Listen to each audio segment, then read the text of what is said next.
Hey, it's David Pingree. We're out here today at Paula Raceway getting our turn on the 2016 KTM Factory Edition bikes, the 250 and the 450.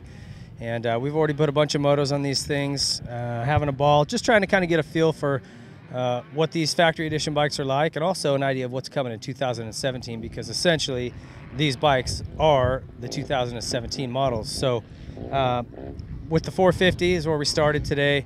You know, it already comes obviously with the orange frame, the custom graphics, the Acropovic exhaust, the wheels. They have the chrome spokes instead of the black ones, which, speaking with KTM a little bit today, any of those spoke issues that they had with that recall have all been corrected. You also get little bits and pieces like the disc guard and things like that that you won't get on a production model. But for the most part, the engine, particularly on the 450, not a lot changed. Some little mapping specs have been adjusted, but for the most part, this is the same as the 2016 model in terms of the engine package.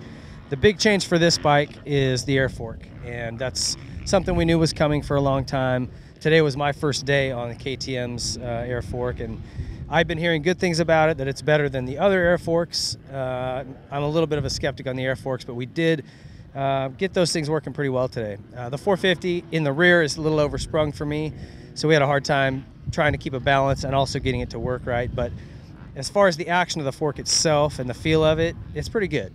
I still would prefer a spring fork, but that's an argument for another day. As far as this bike goes on the track, it's a ball. I always forget how stinking fast this motorcycle is. There is so much horsepower in this thing and torque.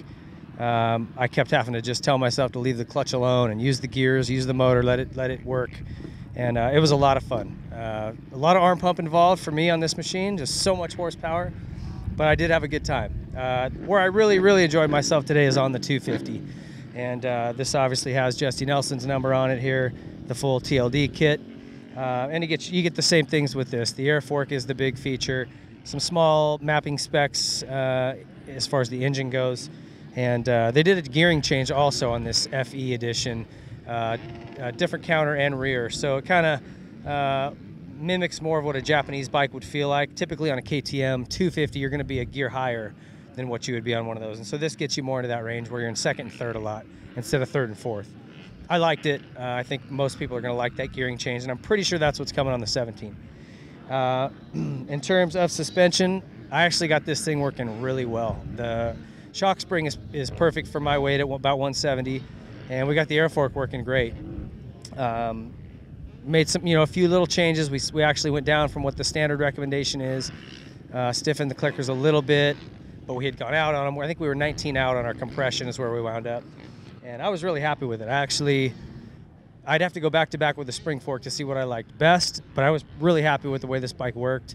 I was able to ride it for quite a while and not have any issues, no arm pump, no funny twitchy feelings. So really had fun on this motorcycle. They've done a great job of just paying attention to detail. I love the ODI grips, the lock-on grips on both of these bikes. And the power on this thing is insane, especially once you get it up into the RPM. Really fun bike. So keep an eye out for the 2017s. They're coming quick. These bikes have all sold out. So if you don't have one, you're going to have to steal one from your buddy who does have one. But great motorcycle and a real cool peek at what's to come in 2017 for KTM.